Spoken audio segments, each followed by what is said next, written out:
I have a quick question to all of these panelists. If you guys give just a 30-second answer each, please. So what do you see as the future of the IoT platforms? And 3 years hence, we are talking about the number 350 now. How many categories or how many platforms would really remain? There will be a mass consolidation, so what's your thought? Use this mic, please. Use this mic. The standards will definitely. Hello. Can you on that mic, please?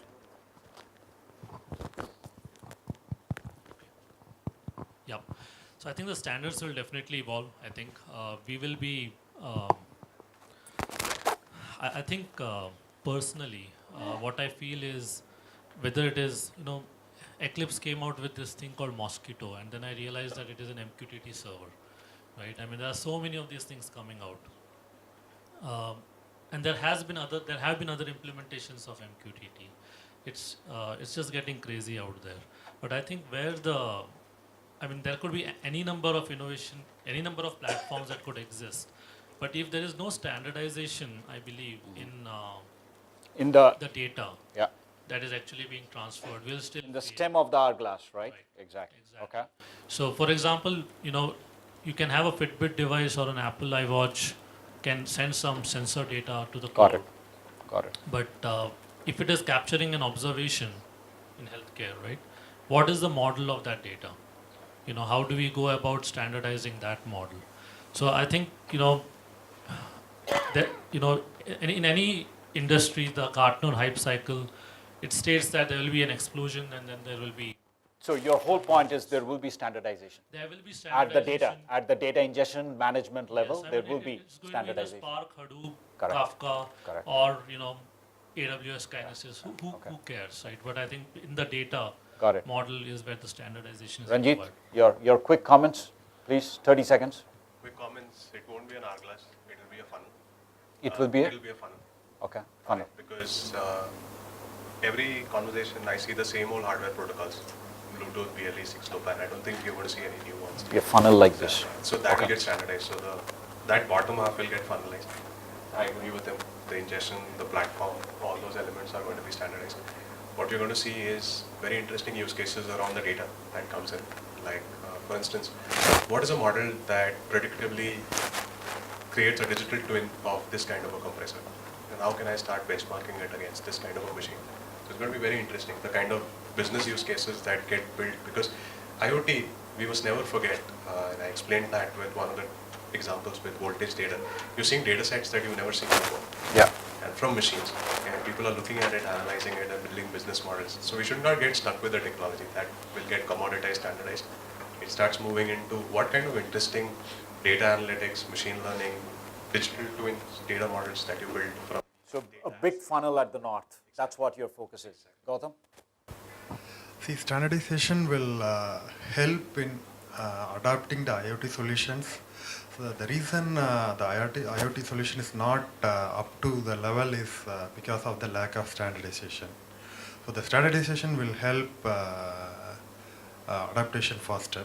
Okay. That's what I would like to say. Okay. The view from Samsung, please. In the consumer space, I see around 4 or 5 platforms that will emerge.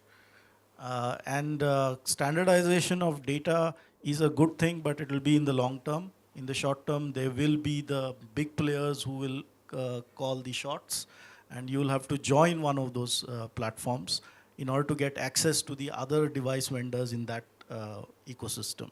So standardization is a long-term goal because to give you a quick analogy, how many telecom have we got convergence in all the telecom standards yet? Right. So that's the analogy. I mean, can you with the hub, can you do a device and use that device, to join another, do a roaming with the device? You can't do it today, but that's what we need to go towards for standardization to be effective. Professor? And maybe a bit of your thoughts about open source platform as well. I don't know how many people are willing to put the data onto the cloud, because if you go to any systems, like if you go to a hospital, how many people would like to push their data using an open platform or any other platforms that's available that's being provided by third party to push the data out there? I don't think that's possible, and I will not do it. That was one of the major problem with the cloud solutions also. I don't think a lot of people doesn't want to go to cloud also because of this reason. So that's why, the platforms, people would be more than happy to have a platform kind of a solution which can be deployed locally for them. Right. And that will actually help them to be more confident. And again, that can provide them the easiness, what they are actually looking for from the API perspective or from the gateway perspective. So that's the feel I got by talking to a lot of industry people. Fantastic. So that's what. Good. So just to summarize, we learned a lot today about the different kind of platforms. It seems like there are platforms more focused towards the developers who's going to stitch through things, right, and develop an entire platform by themselves. But the OEMs, the systems integrators, they want a ready-made platform, and that's what guys like Predix and Altizone and SmartThings come in. If you look at the future of platforms, there will remain kind of few horizontal platforms. Developers will still come in, and maybe some of them will be open source. Many of them, there's a lot of community building up in terms of open source IoT platforms, right? But as from a systems integrator perspective, from an OEM perspective, there will probably remain 3 to 5 platforms in each one of the sectors, which has put in all the bells and whistles for each one of these market verticals. Would that be a decent summary? Yep. Thank you.